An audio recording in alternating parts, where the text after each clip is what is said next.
What's happening at our border is not about immigration.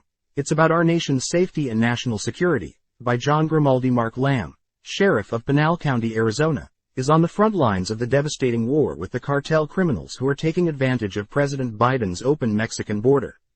Mark Morgan, former acting commissioner of the U.S. Customs and Border Protection, says that what's happening at our border is not about immigration. It's about our nation's safety and national security. Lamb and Morgan recently joined Rebecca Weber, CEO of the Association of Mature American Citizens, on her Better for America podcast for a roundtable discussion of the perils we face not just at the border but across our country. Morgan was quick to point out that it's the border states, the border communities who receive the brunt of our open border policies right now.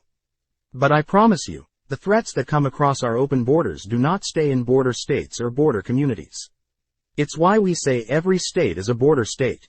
For example, he pointed out, the open border allows cartel smugglers to overwhelm the U.S. with deadly fentanyl, which he described as a weapon of mass destruction that has killed hundreds of thousands of Americans over the past 2 years and that comes in from the southwest border. It doesn't stay in El Paso. It doesn't stay in Yuma. It doesn't stay in Brownsville. It makes its way to every town, city and state in this country, claiming American lives. I'll give you one more stat. In the last 27 months we've seen 1.5 million known gotaways, illegal aliens that have come to our southern border and evaded apprehension. Also in the past 27 months, the Border Patrol apprehended 1,500 gang members. Think about how many gang members are among the 1.5 million known gotaways. Think about how many murderers, rapists, pedophiles are among the gotaways. It's why we say every state is a border state. Morgan went on to point out that the numbers of illegal aliens entering the U.S. are skyrocketing and, at the end of the day, there are two sustained political benefits that this administration gets. 1. Illegal aliens are counted as part of the census. So there's a very real redistricting in the favor of the Democrats. The second one is the Democrat Party believes that every single illegal alien who get a pathway to citizenship is going to be a Democratic vote. So at the end of the day, it's about politics and perpetual power, and they're jeopardizing our nation's safety and security because of it. As Sheriff Lamb put it, a couple of years ago, when he was running, this president said he wanted to reinvent America, and Mark really nailed a couple of things. Not only are we changing the entire demographic of America by opening the borders.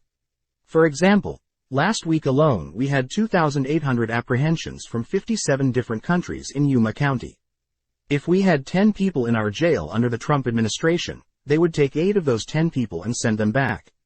Now, if we have 10 people in our jail who are being held on an ICE detainer, they're not taking hardly any of them, if any. Now we're forced to release these people into our communities, and that's a big problem. Our ability to maintain and hold people accountable is imperative.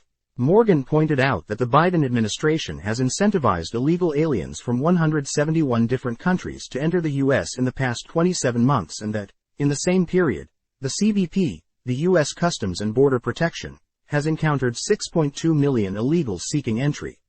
What that does is it pulls resources off the front line.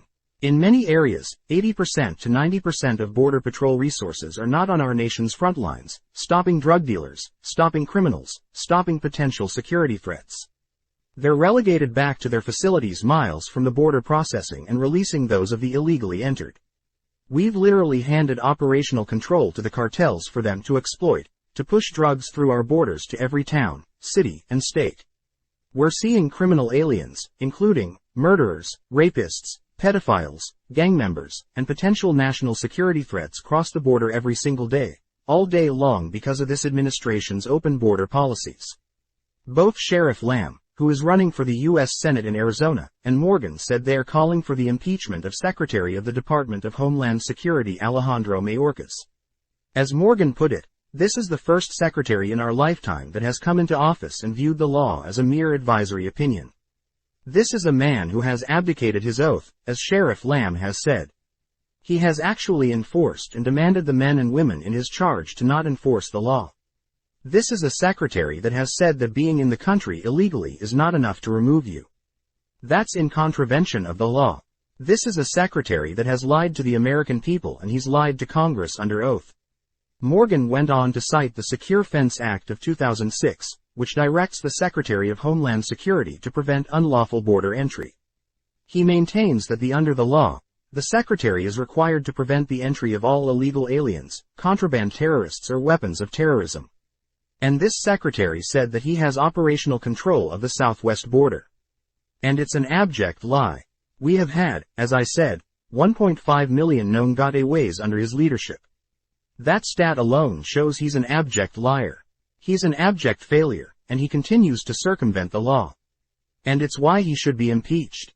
Please consider joining the Association of Mature American Citizens. Please take a moment and subscribe to this channel.